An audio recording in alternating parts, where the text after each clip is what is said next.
Hello and welcome back to Alina's Bedtime Story. Tonight we are reading a story by Maria Corazon Remigio, illustrated by Roland Michael Hilagan. This story is entitled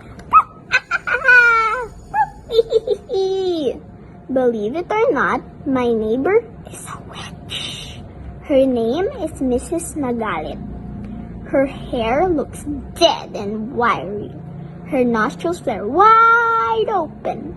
She stares at you with dagger eyes. But she has a beautiful set of teeth. They're white and they sparkle each time she laughs. Mrs. Magalit chuckles and cackles loudly when she watches comedians perform in the town plaza. She snickers and snickers each time she gossips with Aling Mila. And when she finds children cute, her laughter shifts to a high-pitched She giggles shrilly while pinching my plump cheeks. Why did I say that Mrs. Magalit is a witch? It's not because she looks like one, nor is it because of her eerie laugh. It's because she refuses to enter our house each time a broom stands by a doorway. My grandma said, "May God bless her soul," that warlocks are terrified to clean, spit-polished, and spick and span houses.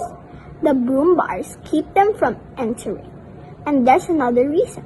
She eats with her left hand. And that's how warlocks and witches eat, according to Grandma. I'm not really scared of Mrs. Magalit. I just don't like to see her at night. When it's deep into the night and she watches late TV shows on TV, peels off her horrifying laughter, raises goosebumps on my skin. Her sounding guffaw shatters the night, and I feel the earthquake tremble beneath me. Once, Mrs. Magalit tripped and her sparkling white teeth flew out of her mouth. The people around her chuckled and giggled, snickered and snickered, tittered, crowed, and cackled, and they seemed like warlocks and witches to me.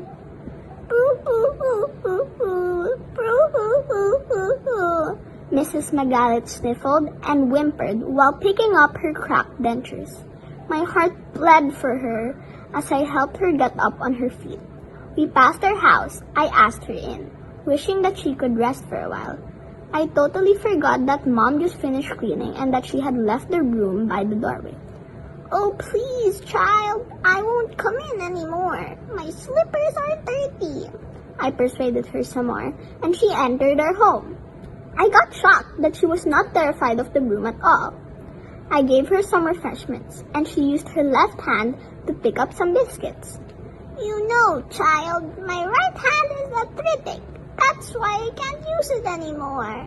How embarrassing it was for me. I was so wrong in thinking that Mrs. Magalit was a witch. I stared at her and I noticed how old she was. Her gray hair seemed dry and lifeless. Her nostrils flared because she found it hard to breathe. She looked at people sharply because her eyesight was poor and cloudy. "Oh, dear child, it's so hard to go alone. I lost my husband. I don't have children, and I don't have a grandchild like you."